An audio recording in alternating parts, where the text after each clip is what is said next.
The day 360 settlers were ruthlessly slaughtered, and George Washington chose to bury the truth deep underground. July 3rd, 1778. We were taught that the American Revolution was a pristine crusade for liberty. Yet, in the shadows of the remote Wyoming Valley, Pennsylvania, lies a deeply unsettling secret. That night, a coalition of British loyalist settlers and lethal Iroquois warriors unleashed absolute hell.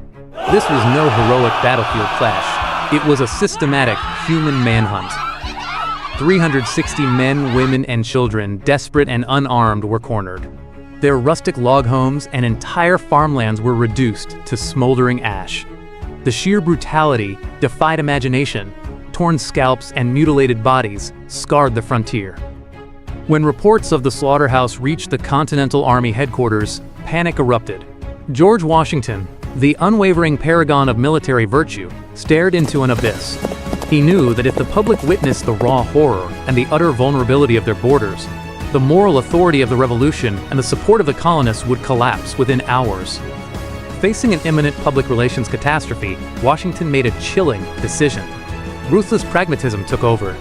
He ordered the absolute suppression of all detailed reports from the front lines. The narrative was surgically sanitized, the press silenced, and the death toll hidden away. The few traumatized survivors were forced into silence for the greater good. The general understood that the myth of the American dream could not be built upon a humiliating massacre. However, in secret, Washington engineered a retaliation that would leave no paper trail. He unleashed the Sullivan Expedition, an annihilation campaign with zero rules of engagement. Its explicit objective: to wipe the Iroquois Confederacy off the face of the earth. Entire settlements were incinerated and food supplies decimated, on the eve of a brutal, unforgiving winter. A phantom genocide executed to avenge a crime that, officially, barely existed. The fledgling American Congress would take decades to admit the true scale of Wyoming. The very foundations of American freedom were soaked in the blood of the forgotten innocent. What would you be willing to sacrifice to win your freedom? Washington sacrificed the unvarnished truth. He rewrote the genesis of a nation, proving that history belongs to the victors.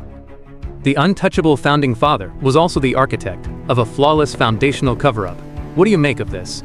Let us know in the comments.